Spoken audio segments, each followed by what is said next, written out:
you're taking some serious chances, so you're not going to have dinner, though. I probably not. Well, let's start here. Before we go get on the heavier topic. This comment by the president, I know persons would have, may know what we're talking about. It's been all over social media. I'm trying to find somewhere I can give him grace, but I still don't understand what he's trying to say. What is he attributing the problem of high cost of living to?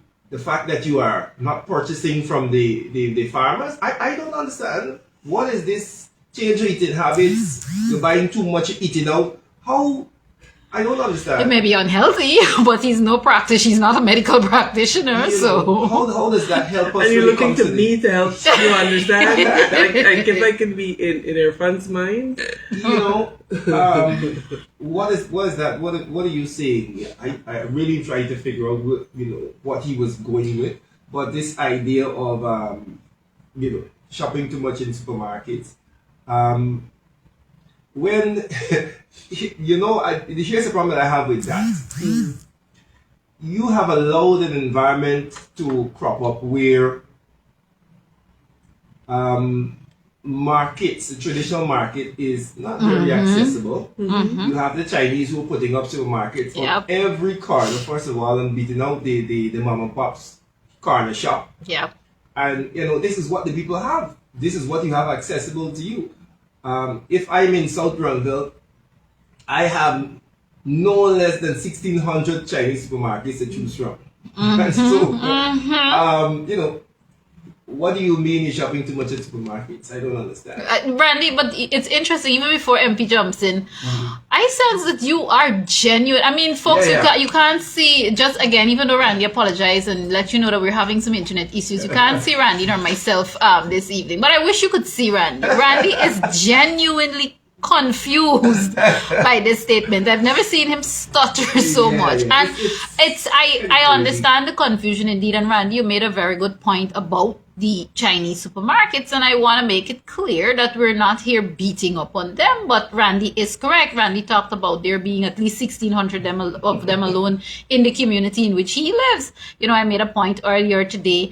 The area in which I live may be smaller, but I can, in terms of access to my home, I can count at least 6 of them that you have to pass. So, Randy, I understand your confusion, but I'll let MP take it now.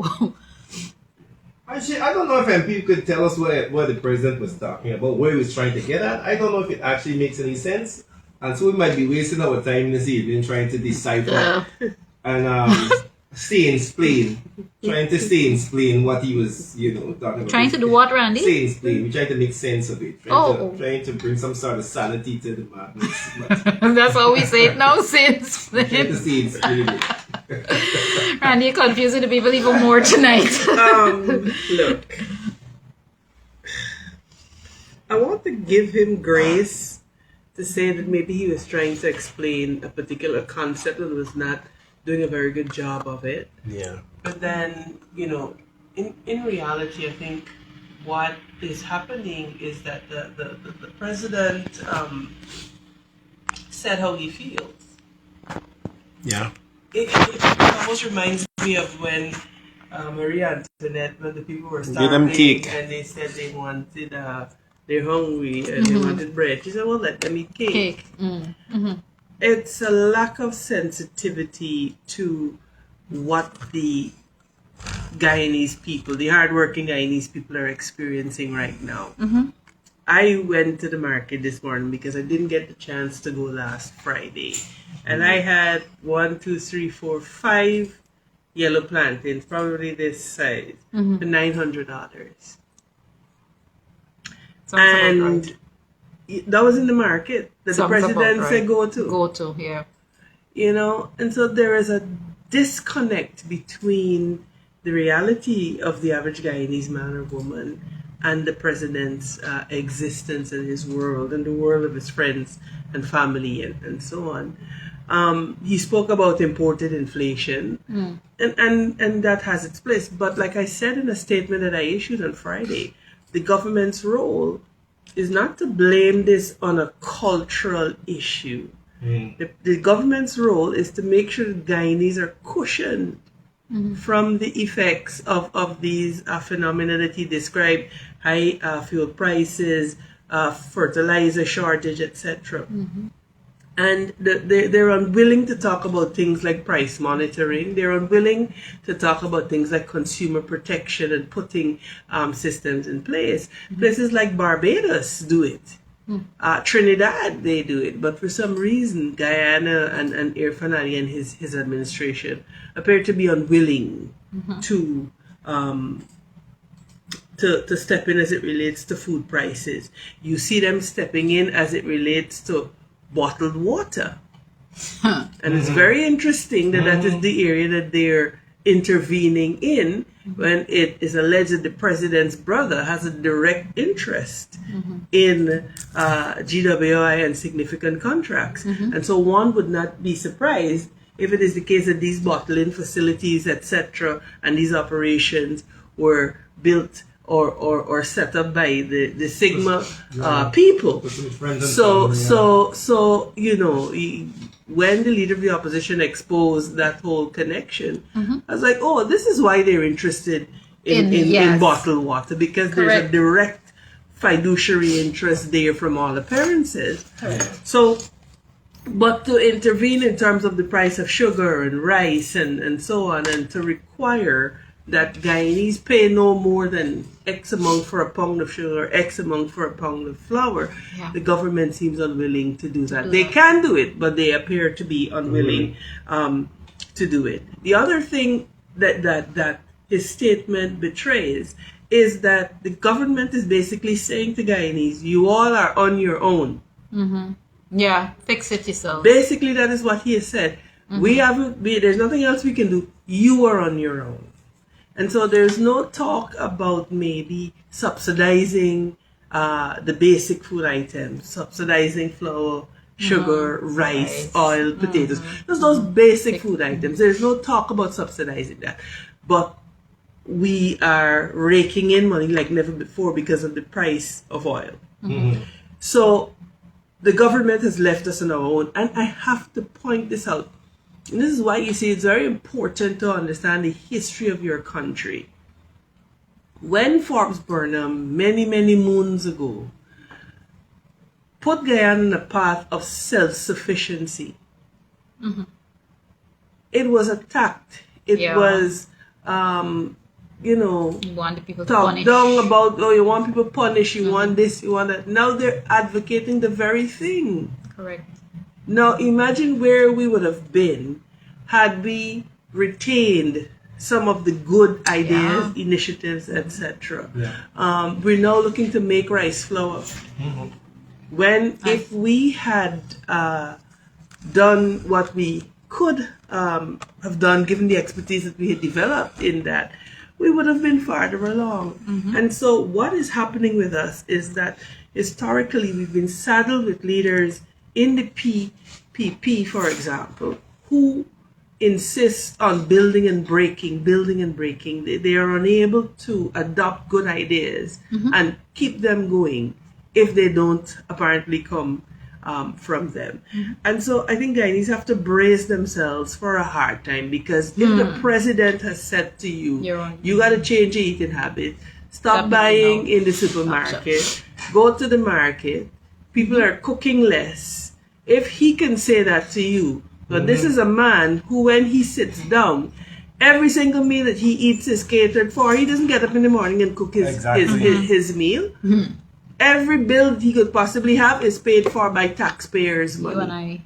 Right? He has cooks and chefs and whatever else. But you have a view about the fact that a woman is working 2 or 3 jobs and therefore may not be able to cook in the traditional sense of what you may know growing up in the countryside as a boy or whatever, and so on and so forth. So there is an audacity about it. There's an insensitivity about what is really happening with Guyanese. And it is cowardice on the part of the government to say to Guyanese, oh, it's a cultural issue. It is not a character flaw in Guyanese. Like I said, Guyanese are not eating their way into poverty. They're being priced out of a decent life, and that is what is happening. Yeah. MP, I know we have a lot to get to. I want you to dig a little deeper though, because I like us to be fully transparent with people, so they can't say that we're sitting and we're pulling things out of the air. How difficult or how easy would it be to, because you talked about subsidizing the basic items, how difficult or how easy would it be to do that? Rice, flour, sugar, potatoes, things like that, even I guess to some extent milk. It is not something that will be difficult to do. I mean, other nations with larger populations than Guyana, they have done it. I want people to understand why there is no excuse that this PPP government can make for Guyanese having a bad life and the poor quality of life that we have right now. Let's put our population at 1 million, 1.2. 1 million persons is a mid-sized town in some parts of the world. A small town in other parts of the world, run by a mayor and councillors and commissioners. So on the matter of sheer numbers, the livelihood and the quality of life of Guyanese ought to be far better. But what you have leading this country are a bunch of incompetent, corrupt people. You see, you could cure incompetence by developing competence. But they are corrupt. And to be corrupt and incompetent is a lethal combination. And that is what is facing Guyanese right now. Which is why when Anil Nandlal sits to say there are no qualified people in the opposition, Anil, I mean, I want to say some words, but maybe I shouldn't. Maybe I shouldn't. It's Sunday, and let me behave. It is so irresponsible to say those types of things when you have Guyanese that are struggling and suffering and punishing. Before you use the little gray matter between your ears to determine how you will give Guyanese a better quality of life, you have time to be talking. A lack of focus. I see Charles Ramson attacking APNU's youth initiative. But he is the minister of youth. He's not the minister of a APNU youth or a PPP. He's the minister of youth. And so it is a level of irresponsibility and immaturity and infantility that he continues to display. And it is a feature of a lot of the people in government, in the PPP. They're petty and incompetent and corrupt. And so, my heart grieves because Guyanese people deserve better responsible, more responsible for Guyanese. But we're saddled with leaders who are just interested in consuming everything for themselves, the friends, the family, the favorites, and the foreigners. And that is their focus. That's important, MP, that addition, and the foreigners, because what is happening there, and again, that in itself could be a entire side conversation, because it is taking, like it or not, it is taking from Guyanese, who live here, who dwell here, who born and grow here, it is taking from us. So I'm happy that you added that, and the foreigners. Yeah, because you look at the housing market, Guyanese are being priced out of the housing market. You look at the prices of some places that they're calling, and you could go to certain parts of Georgia and have 2 acres and a beautiful estate looking house for the prices that they're calling for a condominium. A 2-bedroom condo. Something is wrong. And the average Guyanese is not able to keep up. And what is happening now is that Guyanese, whether you're black, you're Indian, you're Amerindian or whatever, you are now at the bottom rung of the ladder because you're being priced out by expats, etc., and those who can afford. And oh my goodness, we have to begin to be more serious about how we approach building this country. We cannot be lazy. We cannot sit back and rock back. Nobody's coming to build Guyana for us. People will come, they will extract, and they will take. And unless you, as a Guyanese man, as a Guyanese woman, you decide that this is your country and you will do what you need to do to build a country that you and your children can live in, then we might as well pack up our bags and resign ourselves to whatever. Yeah.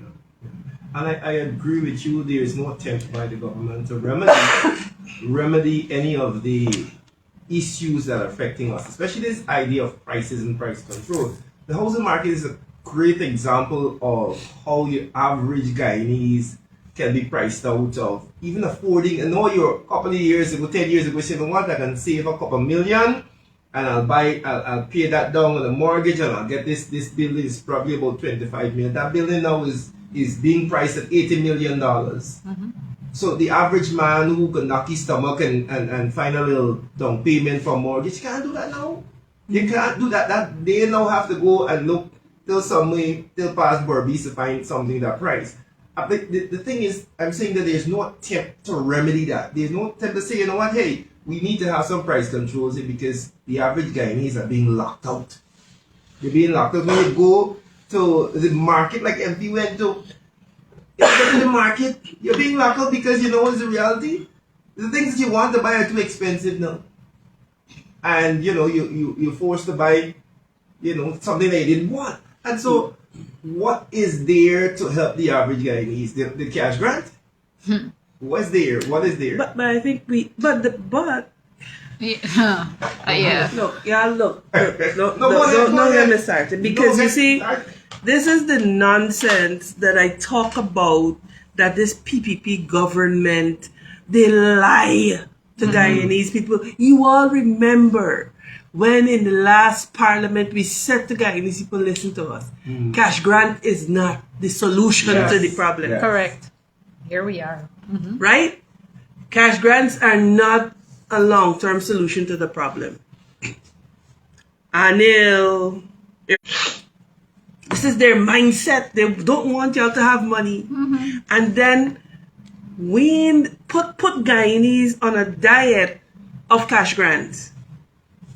So now when you are espousing long-term solutions to the issue, structural solutions to the issue, they cultivated within Guyanese this thing about you gotta have the money here in your hand right now. The money up front. Yeah. And some people said, you know what, y'all were even stupid not to do that and to continue it. No, we're not 5 years on yet. Correct. And the same government is now saying cash grants are not sustainable. I mean, to his credit, it was natural resources man he from the said government rank that said it That first. said it first. Correct. Which means that all of them knew that at the cabinet level. But the PPP will do whatever they have to do and tell Guyanese whatever they have to tell Guyanese to retain power. And the earlier Guyanese wake up and understand that they're a pack of liars and you can't trust their word, then the better off we're going to be as a nation. And so they've gotten Guyanese accustomed to this diet of cash grants. And then now suddenly they're saying no cash grants. And then Guyanese now have the lived experience of when the cash grants come, the prices go up. And when the cash grant money is done, it never comes back down. And meanwhile, the salary that you have to live from month to month is not moving. So we've explained that. You're going around in circles, basically. You're one step forward, was it 300 backward? That's where we're at. We've explained that, you know, in detail this idea of greedflation and how the market raises the prices when in anticipation of cash grants in your pocket. And how it makes you worse off because now that the prices are up and the cash grant is finished, your salary hasn't moved, and now you're in a worse position than you were when you collected the cash grant. Exactly. Because now market prices are still up, your salary has not moved, and now what? You're gonna wait the next year until the government comes to give you another 500 US. You know, it is a real terrible cycle for the people at the bottom. A terrible cycle. And we explained, imagine a mother with 3 children. She's a single mother working as a cleaner at the school, getting minimum wage, struggling to send her children to school, find food to put in their lunch kit every morning. The cash grant is coming, so she's excited she's going to collect this $100,000. In anticipation of that money going in her pocket, all the stores raise the prices. She gets the $100,000, she buy a month's grocery, the grocery finished, her cleaner salary is still the same the next month. The prices in the market ain't gone anywhere. Now she's worse off. But I have not heard anything in a very long time. Do we still have a consumer affairs association or body? I'm talking about a functioning one under government. I'm not talking about an NGO. Do we have consumer affairs anymore? Because, and the reason I'm asking, coming back to where we started this conversation, I'm wondering, was it so, because he already lies to the public, was it so difficult for him to respond to the journalist by saying, okay, my government or whichever minister is responsible, I think it would be tourism, of industry and commerce, would be working along with whatever consumer body to implement measures to at least mitigate the effects of a high cost of living? Was it so difficult for him to say that? I don't understand. It was not difficult, but it became difficult because they have no plan to so do.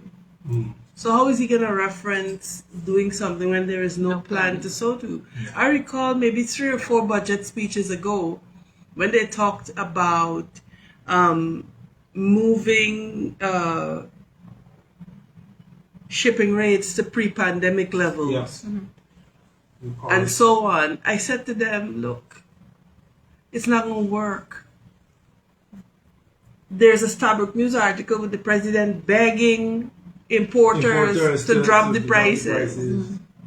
If they have not done it. There is nothing for them to do. Because a top-down approach in this case doesn't work. There has to be direct intervention to make sure that the savings are passed on. No consequences for them if they don't. To Guyanese. Yeah. And so just like how the president, and this is how you know that these guys know what should be done to some extent, but are so reluctant and so contemptuous of Guyanese, because you know why? He said in the same press conference, the government said they were going to intervene, and immediately you saw somebody publish something that said recommended retail price $100. So what he was saying is that government acted and the private sector responded accordingly. What happened with the price of food? Why is rice so expensive? Why Guyanese earning a billion barrels or a million barrels of oil or whatever coming out of our EEZ every day, and we got people that got to be content to eat ramen noodles. Now we kind of like it, but we kind of don't have a choice. I like ramen noodles though, but you want to eat. You like it. Yeah, you like it because there's some people who eat it because they don't have a choice. Exactly. Yes.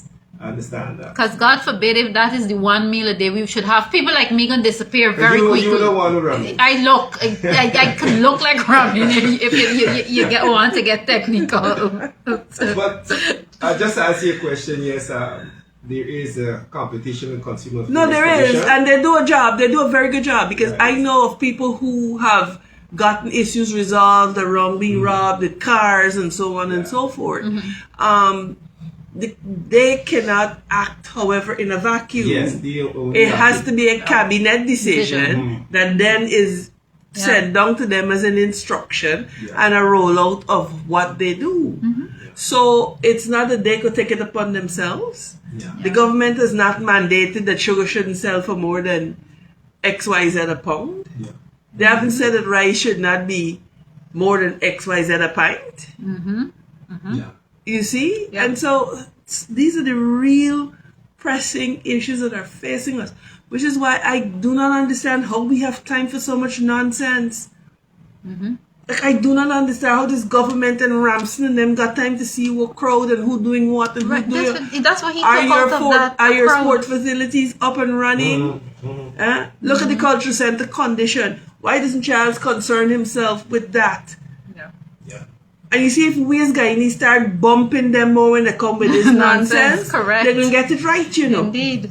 But we pander and we everybody suck up and we like the thing and it's funny and he ha ha. There it Not is. understanding that you're being complicit in your own demise and your own downtroddeness, your own underdevelopment. Correct. Yeah. Correct. All right. If you're now listening to us, we're heading into 8 o'clock. We said 59. You're tuned to Moving Forward with MP Martin Walton, myself, Randall Pritchard, and Malika Ramsey. And for those persons who are listening before, and you're wondering, where is the Competition and Consumers Affairs Commission? It's located in the National Exhibition site. And Sophia, the number is 219-4410-13 if you're interested. If you have any issues with that has to do with consumer affairs, definitely give them a call. I know some people may have issues with they may buy something from somewhere and they have some grievance. Definitely give them a call if you're in those situations. All right. MP, I know we hinted about oil just now. Yeah. And I know, I think between now and the next 2 years, now that Exxon has admitted, we had to, and the fact that we had to wait for them to admit that they have recouped their investment costs, and we really were at the mercy of whenever they decided to admit that they have recouped their investment costs. Now that they have decided to tell us that they've recouped their $55 billion in initial upfront costs, and we are going to have full profit sharing now. I think there was a lot of confusion because, somebody asked me, we were supposed to get 50% profit oil, right? And I think there's some confusion in terms of the number. It's supposed to be 50%, but you see we're getting 38.9, I believe. 38.9, roughly around 40%. That is half of the 80%. So what I was told, because I was having a conversation with Dr. Vincent Adams. Yes. He did an excellent piece on this. Right. Yeah. And operating cost is pegged around 20%. And then that leaves 80%, and then Guyana and Exxon are basically splitting that 80%. And so what that means for the average Guyanese is that we're getting more money. And how the government now directs that extra money and what they do for us and for the country is going to be very important. And I think now more than ever, we have to be able to examine the information coming from Exxon. So as we as Guyanese are clear, I'm so that's the role of the auditor. At the parliamentary level, I'm hoping that the opposition is able to push so that these records can be public. The monies going into the NRF are usually published. It's not a question of transparency on Exxon's behalf. And all I need to understand something very clearly. Exxon has a responsibility to its shareholders. The government of Guyana has a responsibility to the people of Guyana. Yes. And so start holding the right people accountable. Yeah. And I keep making the point that our oil wealth cannot be left to Jagdeo, Gosai, and the other two people. It does not make sense that you have, I'm sorry. That's all right. That you have such oil wealth. In other countries, there's a oil company. There's a petroleum commission, etc. A body that is statutorily vested with the responsibility of overseeing the sector. We got Jagdeo, Gosai, and Natural Resources Minister Telly played. He's not oil. He is his whole disposition. Got you. Right? You look at his whole disposition. Yeah. And he don't dig nothing. Yeah. So we have to insist on proper institutional arrangements. Yeah. Randy, and because these recordings could be preserved. You have to remember I said to you that if we make the mistake of not building our institutions, in another 10 years we're a failed state. Yeah. We like strongman politics, and so we're tempted to move from one strongman to another strongman. And that is a recipe for failure and disaster. What we have to do is to start looking and putting people in government who could talk about building institutions. Your ministries must work. Your police force must work. Your military must work. Your ministries of agriculture or whatever must work. Your court must work. The NDCs and the RDCs. The NDCs, the RDCs They're must clearly not work. working. Which is why this model village I can't say it's foolishness. What it is a bastardization of what David Granger started, Yeah. Anybody who follows David Granger and reads his writings would know that he has published a book on villages. Is correct. And much like a lot that Irfan them are now putting out and repackaging, they go in, they take out his ideas, they take out Burnham's ideas, and then they put different words to them. And then present it as though it's something new. Randy did an excellent Groundbreaking. article on why this model village thing is just an admission of failure, that the local democracy and the local governance architecture is failing. And oh my God, people do not understand why that is so important. We have to stop being seduced by the temporary.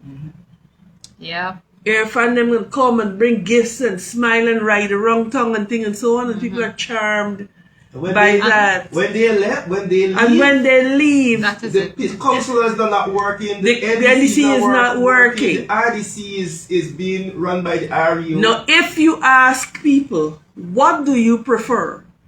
Do you prefer that you could, as a villager, walk into your NDC and get results and get your problem solved? Or you prefer to have to wait for once a year when the president show up? So things could get done. Invariably, people will tell you, man, I prefer for my system to work. Yeah.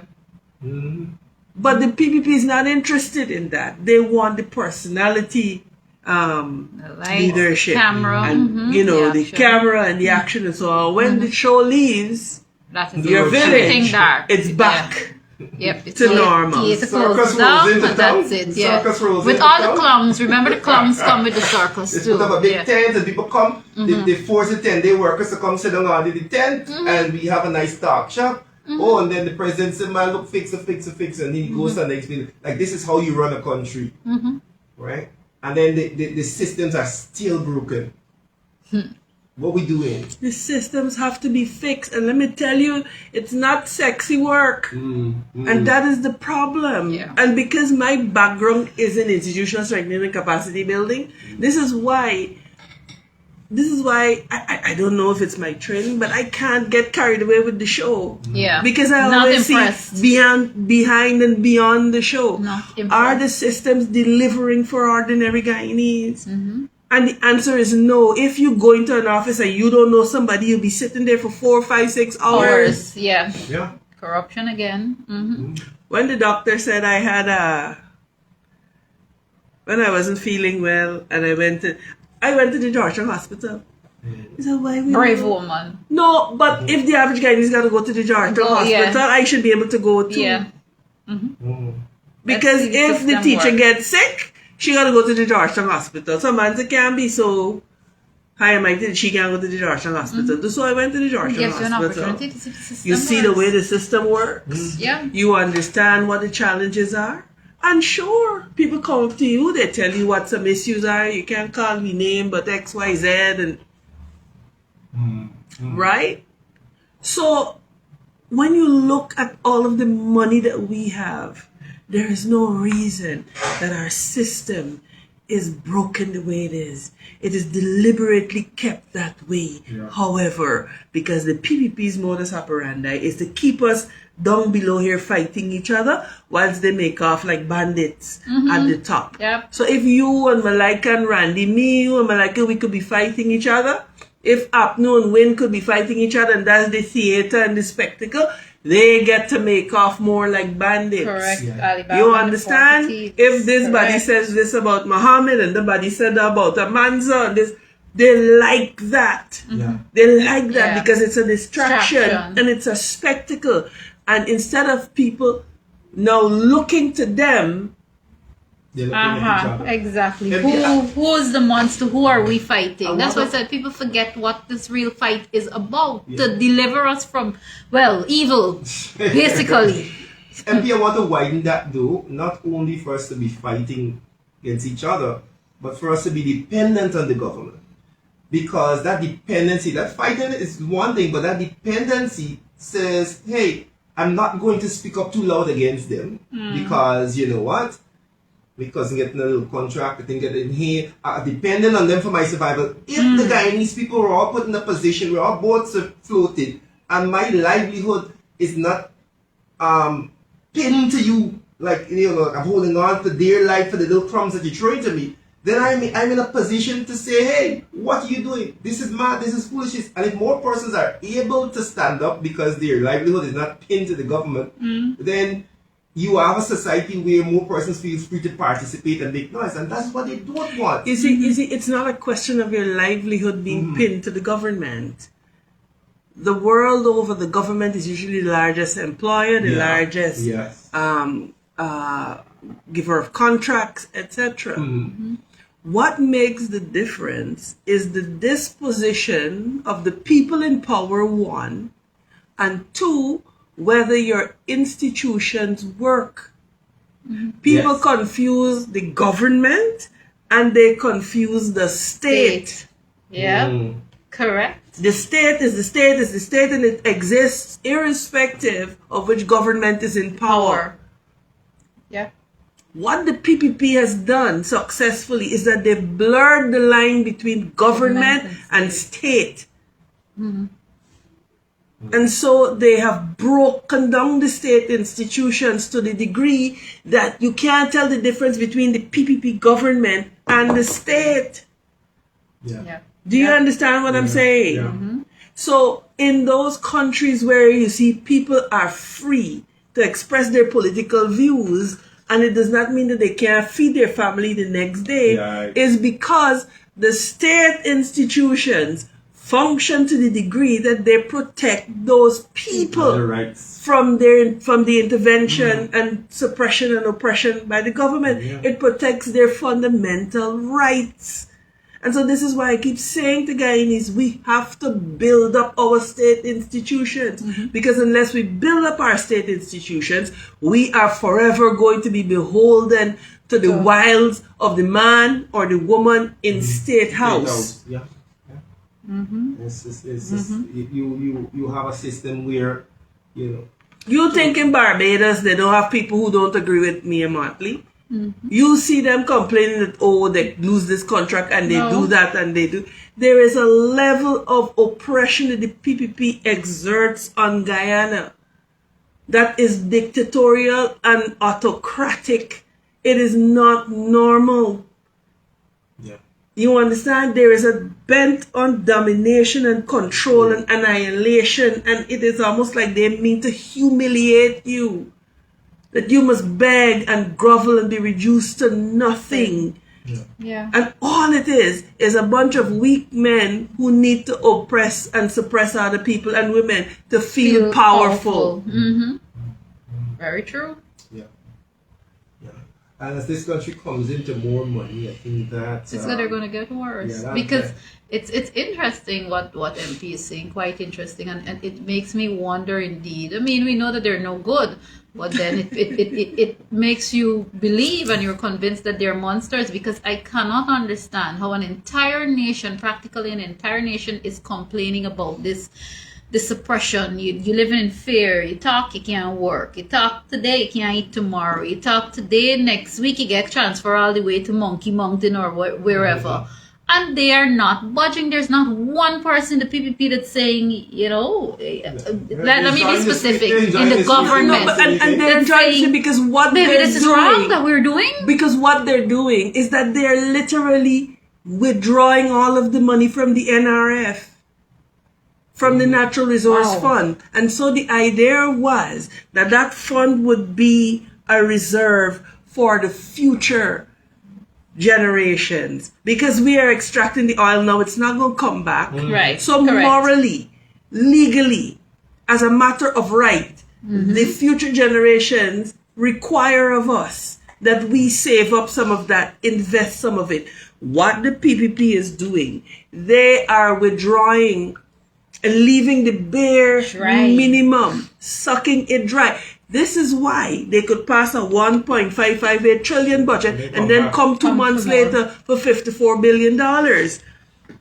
Right? And so this windfall that you're talking about, this is money that needs to be saved and invested. Instead, what they're doing, they have a bunch of white elephant projects all around the place, wasting our money. And so they have white elephants, but guess what? Those white elephants are built by contractors that are their friends and family. And so it's not even a question of it coming through Parliament, because the Minister of Finance has a responsibility to protect the funds. And this is why, you see, what they have done is that they have made Ashley Singh the Minister for Finance within the Ministry of the President. So the President has ultimate finance responsibility.